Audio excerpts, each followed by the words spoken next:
खबरों में आगे बढ़ेंगे, बात करेंगे अंकिता मर्डर केस की। अंकिता की पोस्टमार्टम रिपोर्ट में एक बड़ा खुलासा हुआ है। रिपोर्ट में ज्वलनशील पदार्थ से जलाने का जिक्र किया गया है। जलने की वजह से घाव में मवाद भर गया था, धीरे धीरे अंगों ने काम करना बंद कर दिया था। ये तमाम बातें रिपोर्ट में सामने आई हैं।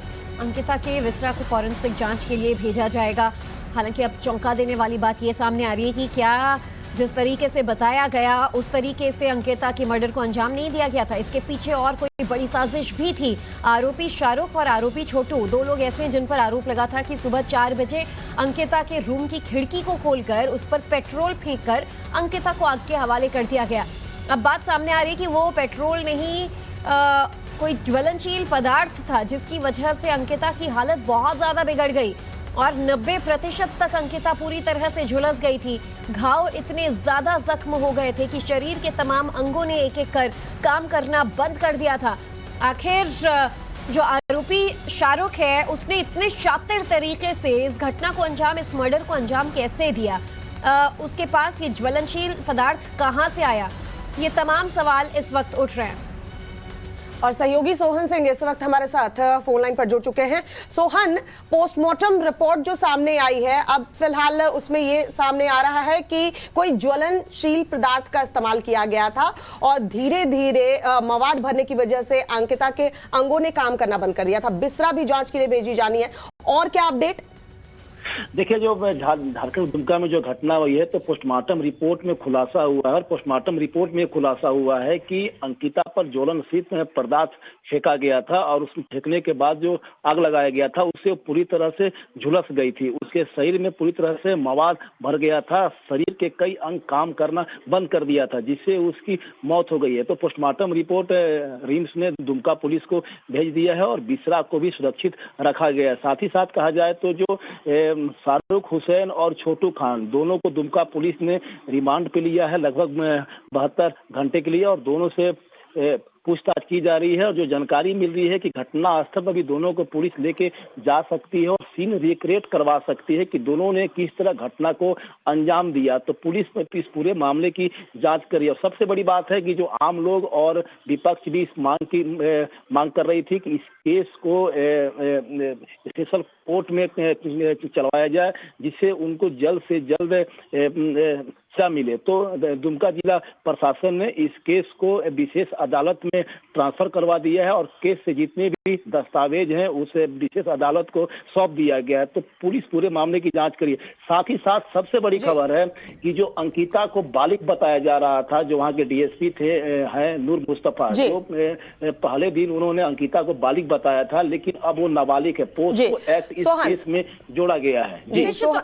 कई तरह के सवाल अब उठने लगे हैं सोहन, और एक बार हम पोस्टमार्टम रिपोर्ट में क्या खुलासा हुआ ये भी जरा दर्शकों को बता देते हैं कि ज्वलनशील पदार्थ से अंकिता को जलाया गया था, जो बड़ा खुलासा हुआ है, और जलने की वजह से अंकिता के शरीर पर कई गहरे जख्म हो गए थे।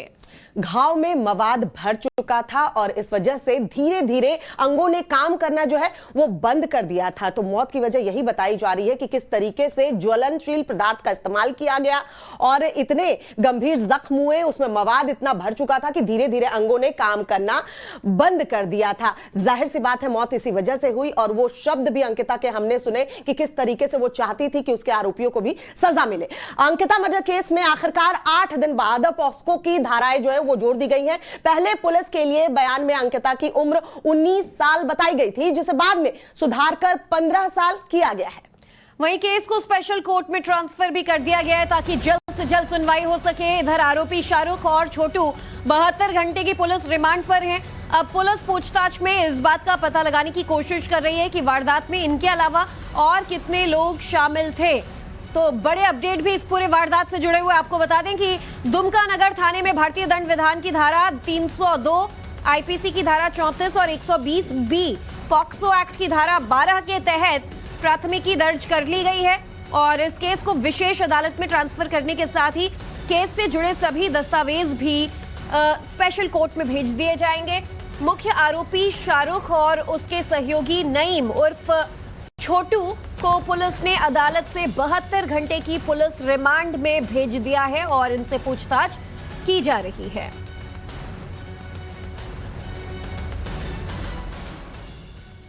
तो बेटियों के खिलाफ अपराध के मामलों को लेकर झारखंड लगातार सुर्खियों में बना हुआ है। एक के बाद एक दिल दहला देने वाले मामले जो है वो सामने आ रहे हैं। दुमका की बेटी अंकिता की मौत को लोग भूले भी नहीं है कि चतरा में सिरफिरे की करतूत सामने आई है, जहां उसने नाबालिग पर एसिड अटैक किया है। आपको बता दें एक और मामला ये अब सामने आया है, वो भी राजधानी रांची से बताया जा रहा है, जहां नाबालिग से रेप किया गया। तो ये तीनों तस्वीरें आपको तीन अलग अलग घटनाओं की दिखा रहे हैं। झारखंड में किस तरह से अब लॉ एंड ऑर्डर पर सवाल उठने लगे हैं, खासतौर पर महिलाओं की सुरक्षा को लेकर कि क्या अब बेटियां झारखंड में सुरक्षित नहीं। झारखंड से इस वक्त एक और बड़ी खबर यही आ रही है। अपडेट आपको दे दें, दुमका में जो घटना हुई, इसके अलावा अब झारखंड से दो और घटना सामने आ रही है। एक और घटना जो सामने आई है रांची से, जहां आरोपी शहरुद्दीन अंसारी को गिरफ्तार किया गया है। एक लड़की के साथ दुष्कर्म के मामले में आरोपी शहरुद्दीन को गिरफ्तार किया गया। घर में घुसकर नाबालिग से शहरुद्दीन ने दुष्कर्म किया था। हालांकि खौफ के साए में जीने को जो लड़की है, जो पीड़ित है, वो मजबूर है, लेकिन उसकी शिकायत के बाद आरोपी शहरुद्दीन को गिरफ्तार किया गया। तो देखिए किस तरीके से अंकिता को एक तरफ जलाकर मार डाला गया और दूसरी तरफ फिर से रांची में घटना घटी है, जहां एक नाबालिग से दुष्कर्म की घटना सामने आई है।